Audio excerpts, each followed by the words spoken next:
जय हिंद दोस्तों, कैसे हैं आप सभी लोग। मैं हूं आप सभी लोगों का दोस्त संचित। और दोस्तों, आज की इस वीडियो में हम लोग बात करने वाले हैं Nifty and bank Nifty and Sensex में हम लोग जो है किस तरीके से प्लान कर सकते हैं फ्राइडे के सेशन को। एक बहुत क्रिटिकल और इम्पॉर्टेंट ट्रेंडिंग सेशन हमें देखने को मिल सकता है, जहां पे यूएस मार्केट और इंडियन मार्केट्स एक बहुत ही क्रिटिकल जंक्शन पे हमें खड़े हुए दिखाई देंगे। यूएस मार्केट में कुछ बड़े डेटा हम लोगों को आते हुए दिखाई देंगे, और वो ना ही सिर्फ इंडियन मार्केट, ना ही सिर्फ यूएस मार्केट, बल्कि ग्लोबल मार्केट्स को भी सेटअप करते हुए दिखाई दे सकते हैं। तो सारी चीज़ें इस वीडियो में हम लोग डिस्कस करने वाले हैं। वीडियो शुरू करने से पहले आप सभी लोगों को स्वतंत्रता दिवस की बहुत बहुत शुभकामनाएं।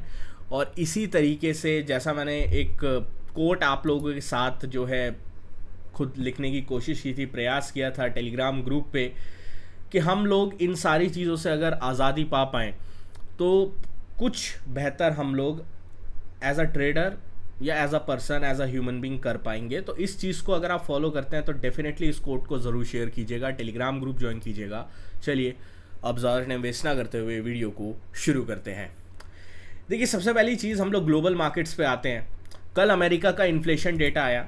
इन्फ्लेशन का जो है वो स्लोएस्ट राइज था सिंस 2021 अमेरिका में। 2.9% ईयर ऑन ईयर बेसिस पे, मंथ ओवर मंथ बेसिस पे 0.2% का हमें इन्फ्लेशन राइज जो है वो देखने को मिला। Slowest inflation rise since 2021। ये जो है रेट कट के होप्स को जो है वो क्रिएट करता है। ठीक है, ये चीज़ क्लियर है। और इसी वजह से कल अगर आप देखो 250 पॉइंट डाउ ऊपर गया, नैस्डैक 15-20 पॉइंट ऊपर गया। अब इस पे सवाल सबसे बड़ा ये आता है कि इसका रिएक्शन उतना पॉजिटिव हुआ क्यों नहीं। इसका रिएक्शन बिटकॉइन में हमें पॉजिटिव नहीं देखने को मिला। इसका रिएक्शन हमें यूएस मार्केट में इतना पॉजिटिव नहीं देखने को मिला। जो गिफ्ट निफ्टी है वो 12 पॉइंट नीचे है। आखिर चल क्या रहा है संचित भाई, ये बताओ। तो अभी इस वक्त पूरे ग्लोबल मार्केट्स को, या फिर जितने भी मार्केट्स हैं मेन वाले, उनको चिंता इन्फ्लेशन से ज़्यादा रिसेशन की है। हमने लास्ट टाइम देखा था जब रिसेशन के फियर्स क्रिएट हुए थे, यूएस का विक 60-70 के आसपास पहुंच गया था, एंड एवरीबडी वाज पैनिकिंग कि क्या होगा क्या नहीं होगा, एंड चीज़ें ख़राब होनी स्टार्ट हो गई थी। आज एक बहुत क्रिटिकल डेटा है। ये हम लोग चाइना का रिटेल सेल्स का नंबर्स देख रहे हैं, जो कि बीट किया है स्लाइटली। इंडस्ट्रियल डेटा डिसअपॉइंट किया है। और ऐसा ही सेम डेटा आज के दिन हम लोगों को यूएस में आता हुआ दिखाई देगा। तो अगर यूएस का रिटेल सेल्स का डेटा हमें खराब आता हुआ दिखाई देता है, अगर हम लोगों को इंडस्ट्रियल डेटा जो है वो खराब आता हुआ दिखाई देता है, तब ही मार्केट कुछ नेगेटिव इम्पैक्ट जो है हमें देखने को मिलेगा। अदरवाइज मार्केट जिस तरीके से पॉइज्ड अप है, एक अपमूव जो है वो क्रिएट हो सकता है, ना ही सिर्फ इंडियन मार्केट्स में बल्कि ग्लोबल मार्केट्स में भी। बट अगर रिटेल सेल्स का नंबर खराब आया, अगर इंडस्ट्रियल डेटा आज जो यूएस में आने वाला है वो खराब आया, जिसका इम्पैक्ट जो है वो डेफिनेटली रिसेशन फियर्स के साथ होगा, एक इमरजेंसी रेट कट की बात यहाँ पे होने लगेगी, तो वो चीज़ें खराब करेंगी। क्योंकि अगर रिटेल सेल्स अच्छी आती है, इंडस्ट्रियल डेटा अच्छा आता है, आपका इन्फ्लेशन कमज़ोर है, you are absolutely goldilock situation में आप अपने इकोनॉमी को पाते हो, और ग्लोबल सिचुएशन ऐसी ही हो जाएगी। तो बहुत इंपॉर्टेंट है आज का डेटा। यूएस में बहुत कुछ डिक्टेट जो है वो आज के दिन कर सकता है। अब अगर हम बात करते हैं अपने मार्केट के बारे में, आई थिंक वेडनेसडे का सेशन ऐसा सेशन था जहां पे हम लोगों को ये रियलाइज हुआ कि क्यों जो डिसीजन लिया गया बैंक निफ्टी एंड निफ्टी की एक्सपायरी को अलग अलग करने का, वो अच्छा डिसीजन था। ठीक है, हम लोग इसके फेवर में नहीं थे आई थिंक स्टार्टिंग से, बट कल का दिन एक ऐसा दिन था जहां पे बहुत लोगों को रियलाइज हुआ कि बहुत अच्छा डिसीजन था भाई ये।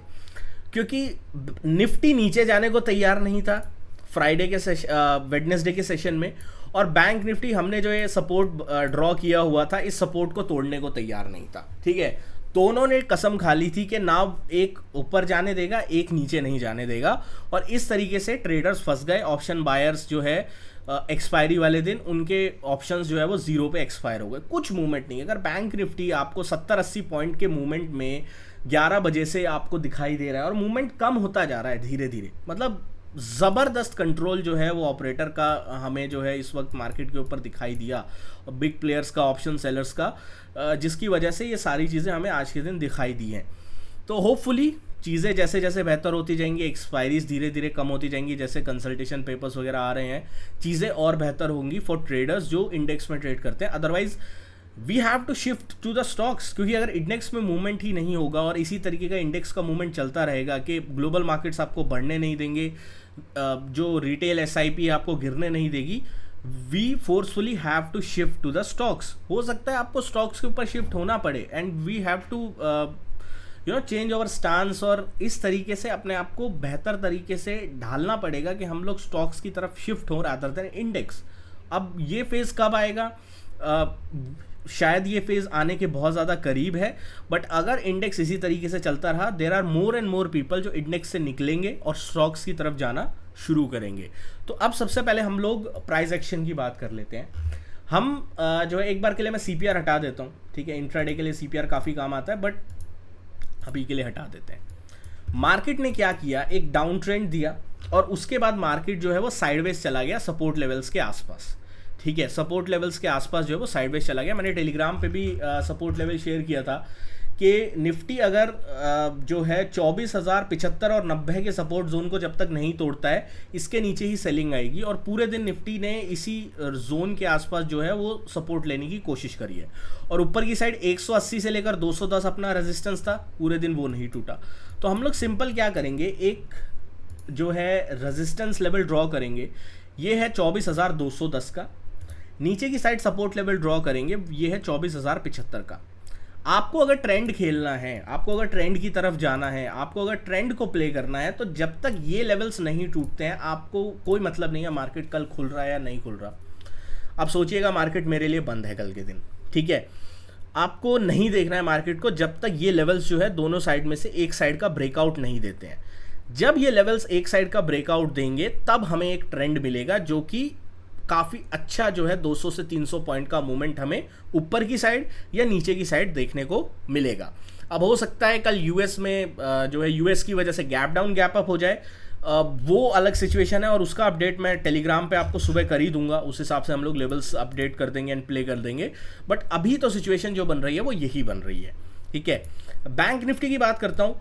बैंक निफ्टी मतलब बोलता ना ऑन द लास्ट सपोर्ट के आसपास है, क्योंकि अगर बैंक निफ्टी यहाँ पे नीचे जाता है और गैप डाउन हो जाता है सपोर्ट के नीचे 49,700 49,600 के नीचे बैंक निफ्टी अगर ट्रेड करना स्टार्ट कर देता है, देन ये जो पूरी रेंज बनाई है इसने, ये जो पूरी रेंज बैंक निफ्टी ने बनाई है, इसी का आप टारगेट जो है वो मान के चलना। ये पूरी रेंज कितनी है, ये रेंज आपकी है लगभग 1100 पॉइंट्स की। इतना ही डाउन साइड टारगेट आपको जो है वो डाउन साइड में देखने को मिलेगा। अगर 49,700 600 के नीचे बैंक निफ्टी जाता है, I would not be surprise bank Nifty बहुत तेजी से 48,500 की तरफ जाएगा, जो कि इसका अगला मेन और क्रिटिकल सपोर्ट है जो लास्ट टाइम इसने लिया था 48,500 से 400 की रेंज, ठीक है। तो इससे पहले ये रुकता हुआ तो नहीं दिखता, क्योंकि यहाँ पे बुल्स ने पूरा जोर लगा लिया है, यहाँ पे बुल्स ने पूरा जोर लगा लिया है सपोर्ट को रोकने के लिए। निफ्टी फाइनेंस की अगर मैं बात करता हूँ, similar kind of chart structure यहाँ पे बना है, ठीक है। एक लास्ट टाइम जो है क्रिटिकल सपोर्ट के आसपास जो है वो जैसे रुका था, अभी भी यहीं पे रुका हुआ है 22,500 22,480। अगर 22,480 के नीचे 22,480 के नीचे निफ्टी फाइनेंस जाता है तो there can be severe downfall coming in Nifty finance, ठीक है। और उसके बाद हम लोगों को कंटिन्यूअस डाउन ट्रेंड देखने को मिलेगा, जिसका टारगेट अगर हम चार्ट्स को थोड़ा छोटा करते हैं तो पहला टारगेट जो इंपॉर्टेंट जो हमें देखने को मिलता है वो अराउंड 22,330 के आसपास मिलता है। तो 200-250 पॉइंट्स का fall from the breakdown level भी हमें देखने को मिल सकता है। ऑन द अप साइड में क्लियर कट है, रेजिस्टेंस लेवल हमारा क्लियर है, वो है 22,675 22,675। अगर इस लेवल के ऊपर निकलता है निफ्टी फाइनेंस तो हम लोगों को एक ऊपर की साइड का बहुत अच्छा ट्रेंड देखने को मिलेगा, जिसके ऊपर हम लोगों को एक बार के लिए 22,900 तक के लेवल्स जो है वो देखने को मिल जाएंगे। तो इन लेवल्स के ऊपर आपको डेफिनेटली नज़र रखनी है। बार बार मैं आपको अपडेट कर चुका हूँ, सेंसेक्स के लेवल्स ट्रेडिंग पे नहीं आते, तो सेंसेक्स के चार्ट्स मैं आपको टेलीग्राम पे शेयर कर दूंगा। जिन लोगों ने भी ज्वाइन नहीं किया, डिस्क्रिप्शन में लिंक है, ऑफिशियल ग्रुप ही ज्वाइन करना। बहुत सारे फेक ग्रुप हमारे नाम से चल रहे हैं जो वेरियस स्कीम्स पता नहीं क्या क्या लेके आते हैं, तो प्लीज़ उनसे दूर रहिएगा और एग्जिट करके रखिएगा। दोस्तों आशा करता हूँ वीडियो आपको पसंद आई होगी। वीडियो पसंद आए तो वीडियो को लाइक कीजिएगा। मिलता हूँ आपसे अगली वीडियो में। Thank you so much for watching guys. जय हिंद, वंदे मातरम।